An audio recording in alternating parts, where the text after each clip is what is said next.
नमस्कार, मी भाऊ तोरसेकर. तुम्ही बघत आहात प्रतिपक्ष. मित्रांनो, काल परवा संपलेल्या ग्रामपंचायत निवडणुकीमध्ये नेहमीप्रमाणे भाजप हा पहिला क्रमांकाचा पक्ष झाला. ते अपेक्षितच होतं. एक मराठी माध्यमं सोडली तर बाकी सगळ्यांना ते अपेक्षित होतं. अगदी उबाटा शिवसेना असेल, शरद पवारांची उरलेली राष्ट्रवादी असेल, भाजप असेल किंवा भाजपच्या टीकाकारांना देखील ते अपेक्षित होतं. फक्त मराठी माध्यमांना अपेक्षित नव्हतं. आणि म्हणूनच शरद पवारांचा पक्ष खूप मागे पडला किंवा शरद पवार गट मागे पडला आणि अजितदादा गट हा थेट दुसऱ्या क्रमांकावरचा पक्ष बनला.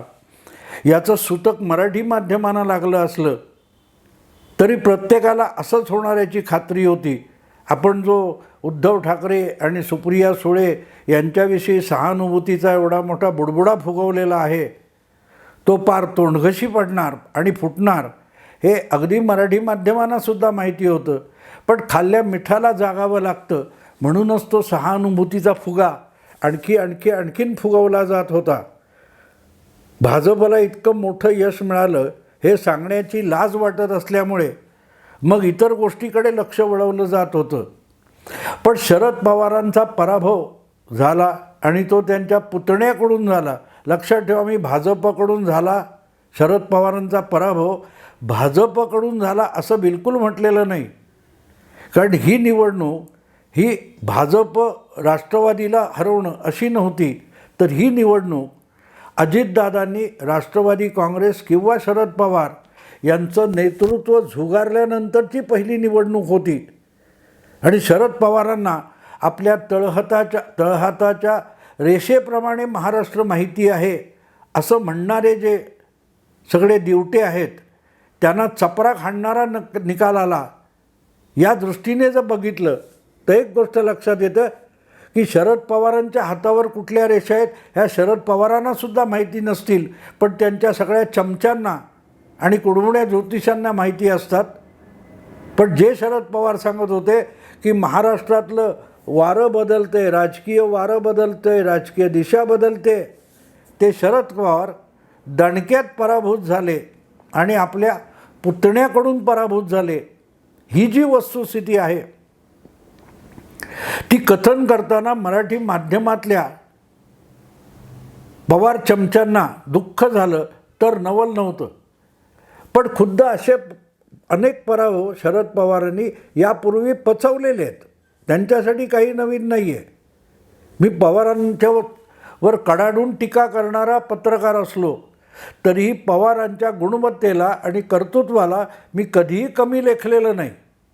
कारण मित्रांनो, एक गोष्ट असते, राजकारणात तुमचं सर्वायवल टिकून राहणं अगत्याचं असतं आणि टिकून राहण्यासाठी अनेक पराभव पचवावे लागतात. यश येतं जातं, पण पराभव पचवणं हे फार मोठी नेतृत्वाची कसोटी असते आणि त्यामध्ये शरद पवार कायम यशस्वी झालेले आहेत. त्यामुळे हा एक आणखीन पराभव, यापेक्षा पवारांच्या लेखी या ग्रामपंचायत निवडणुकीतला एक तुलनेने अगदी नगण्य असा पराभव हा फार मोठा नाही आहे.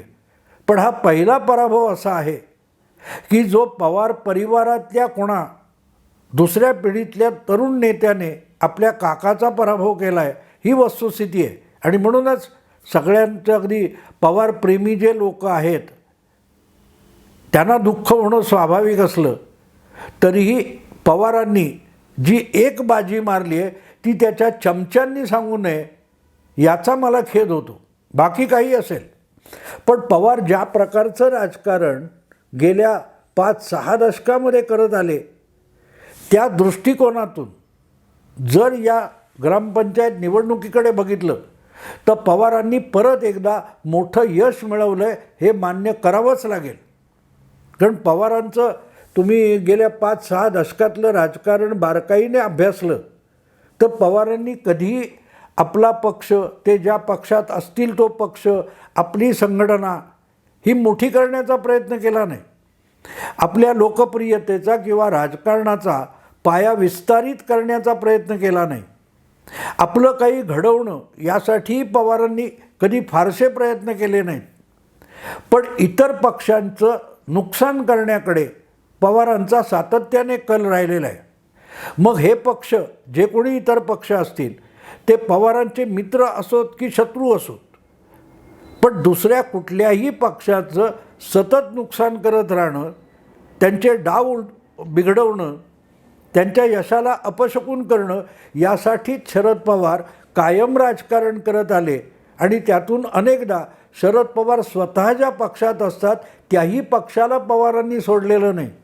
1995 साली तुम्हाला आठवत असेल तर शिवसेना भाजप युतीला प्रचंड यश मिळालं होतं आणि त्यावेळेला मुख्यमंत्री असलेले शरद पवार हे स्वपक्षाला पराभूत करणारे सगळ्यात मोठे नेते ठरले होते.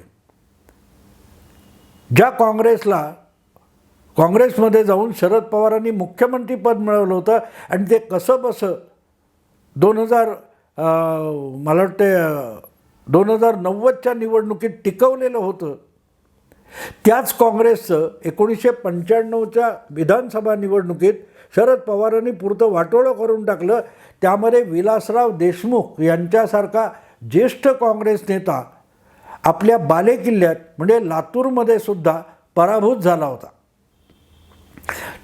त्याला पाडण्याचं जे श्रेय आहे ते राजकीय पत्रकार तेव्हाचे ओळखत होते की शरद पवारांनीच विलासराव देशमुखांच्या विरोधातला उमेदवार जनता दलाला दिला.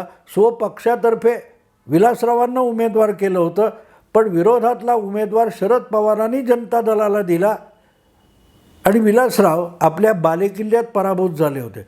मला वाटते तेवढी एक निवडणूक सोडली तर विलासराव कधी निवडणुकीत पराभूत झाले नव्हते. हा त्या चिडीनंतर ते परत विधान परिषदेला उभं राहायला गेले, तो पराभव दुय्यम आहे, पण आपल्या बालेकिल्ल्यातला पराभव विलासरावांचा झाला तो शरद पवारांनी घडवून आणला होता. आणि 140च्या आसपास ज्या पक्षाकडे आमदार होते त्या काँग्रेस पक्षाला, ज्याचे मुख्यमंत्री शरद पवार होते, त्यांनीच फार 80 का 82 आमदारा इतकं खाली आणून ठेवलं होतं. त्यामुळे सांगायचा मुद्दा असा की शरद पवारांचं गेल्या 5-6 दशकातलं राजकारण तुम्ही बघाल आणि समजून घेण्याचा प्रयत्न कराल तर पवार कधीही स्वतःचं काही संघटन पक्ष उभा करणं, त्याचा विस्तार करणं याला प्राधान्य देत नाहीत. तर आपले मित्र किंवा शत्रू यांचे जे पक्ष किंवा संघटना असेल त्यांचं नुकसान कसं करायचं या दृष्टीने पवार सगळे राजकीय डावपेच खेळत असतात. आणि मग तो जो दृष्टिकोन आहे शरद पवारांच्या राजकारणाकडे बघण्याचा, तो जर बघाल तुम्ही तर मग तुमच्या लक्षात येईल की काल परवाच्या अतिशय छोट्या प्रमाणावर काय 2200-2300 ग्रामपंचायतीच्या ज्या निवडणुका आहेत त्याच्या निकालाकडे तुम्ही बघाल तर तुमच्या लक्षात येईल शरद पवारांचा पक्षीय पराभव झाला असेल, पण शरद पवारांच्या राजकीय भूमिकेचा परत एकदा विजय झाला आहे. आणि तो विजय असा आहे की आजपर्यंत इतर अनेक पक्षांना अशाच प्रकारे पोखरून शरद पवारांनी संपवलं होतं, जमीनदोस्त केलं होतं, धुळीस मिळवलं होतं. त्या शरद पवारांनी पहिल्यांदा अधिकृतपणे बाळासाहेबांनी स्थापन केलेल्या शिवसेनेला किंवा उद्धव ठाकरे यांच्याकडे उरलेली जी शिवसेना आज आहे तिला 6व्या क्रमांकावर नेऊन पोचवलेलं आहे. 6व्या क्रमांकावर नेऊन पोचवले आणि त्यात पुन्हा शरद पवार हे उबाठा शिवसेनेपेक्षा ग्रामपंचायती अधिक जिंकू शकलेत, यासाठी शरद पवारांना मानावं लागेल. शरद पवारांनी आपल्याही पक्षाला क्षमा केलेली नाही. राष्ट्रवादी पक्ष फुटण्याची पाळी शरद पवारांनी आणली आणि त्यामुळेच आपल्याला बंडाचा झेंडा उभारावा लागला असं खुद्द अजितदादांनी सांगून झालं आहे. आणि फक्त अजितदादा नव्हे तर दिलीप वळसे पाटील असतील, छगन भुजबळ असतील, प्रफुल्ल पटेल असतील, ह्या पवारांच्या दीर्घकाल निकटवर्ती राहिलेल्या नेत्यांनीसुद्धा सांगितलं, जाहीरपणे सांगितलं की पवारसाहेबांनी आम्हाला बंड करायला जणू काही भाग पाडलेले आहे. आम्हाला कंटाळा आला होता. सतत पवारांच्या या डावपेचात बळीचा बकरा व्हायला आम्ही कंटाळलो होतो आणि म्हणून आम्ही बाजूला झालो, यातून लक्षात येतं की पक्ष फोडणं, पक्षाची नासाडी करणं, उभारण्यापेक्षा नासाडी करणं हे शरद पवारांच्या आयुष्यात राजकीय धोरण राहिलेलं आहे. आणि त्यामुळेच त्या दृष्टीने जर काल परवाच्या ग्रामपंचायत निवडणुकांच्या निकालाकडे बघितलं तर आपलं धोरण शरद पवारांनी अतिशय यशस्वीपणे राबवलेलं आहे की त्यांनी स्वपक्षाचं नुकसान केलंच, पण त्यापेक्षा अधिक नुकसान हे शिवसेनेचं केलेलं आहे, जी अखंड शिवसेना उद्धव ठाकरे यांच्याकडे त्यांच्या पिताजींनी म्हणजे बाळासाहेबांनी सोपवली होती. त्याचे 2 तुकडे पडलेत आणि दोनही तुकडे अजितदादांच्या गटापेक्षा दुबळे आहेत. अजितदादांना जितकं ग्रामपंचायतीत यश मिळालं त्यापेक्षा कमी यश हे एकनाथ शिंदे यांना मुख्यमंत्री असूनही कमी यश मिळालं आहे.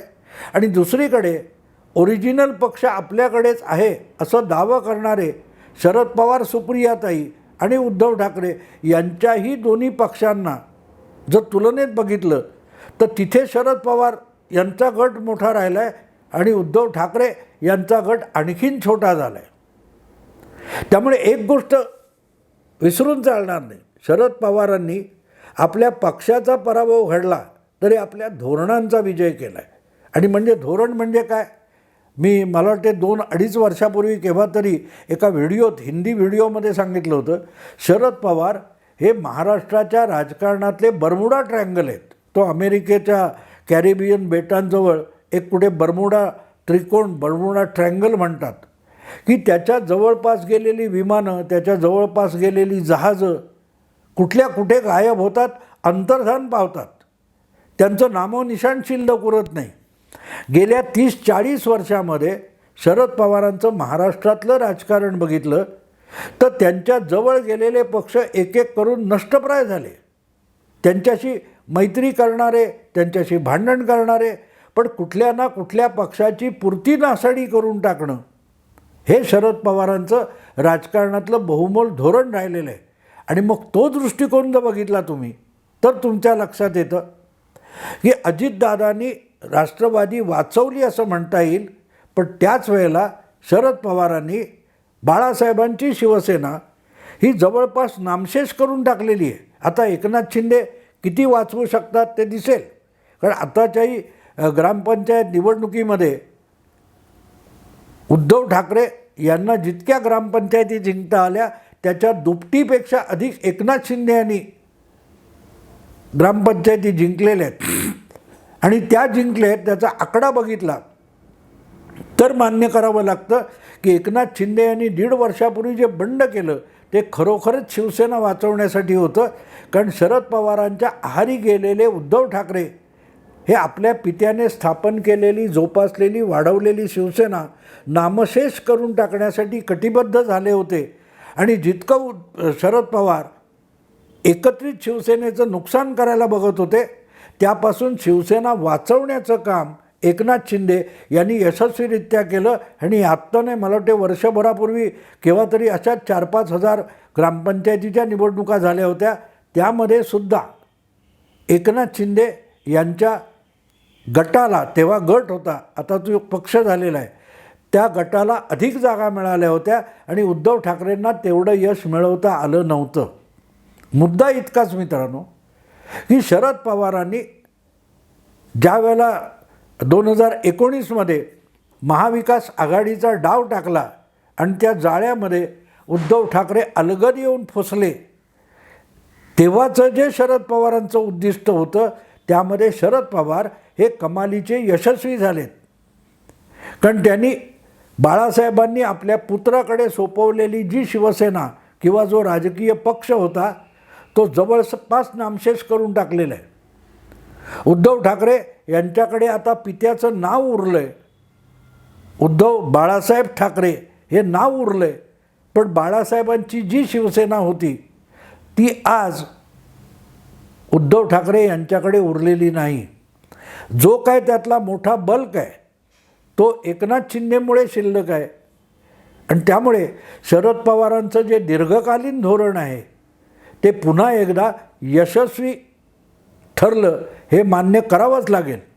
आणखीन एक भाग लक्षात घेतला पाहिजे.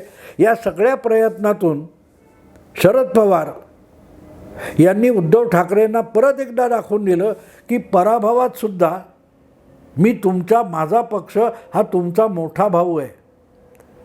कारण 200च्या आसपास काहीतरी ग्रामपंचायती शरद पवारांनी त्या गटाने जिंकलेल्या आहेत आणि उद्धव ठाकरे यांना 150चा पल्ला देखील पार करता आला नाही. तेव्हा एकूण निकालांकडे सगळ्या राजकीय पक्षांचा व्यापक दृष्टिकोन घेऊन तुम्ही बघाल तर शरद पवार पराभूत झाले. शरद पवार आणि सुप्रियाताईंचा गट पराभूत झाला, 5व्या क्रमांकावर फेकला गेला असं तुम्हाला म्हणता येईल. पण बाकीच्या सगळ्या 6 पक्षांच्या गणितामध्ये, समीकरणामध्ये डोकावून बघण्यापेक्षा केवळ शेवटच्या 2 त्या 6 पक्षांच्या क्रमवारीमध्ये शेवटचे 2 पक्ष तुम्ही बघाल तर शरद पवारांनी बाजी मारलेली दिसेल.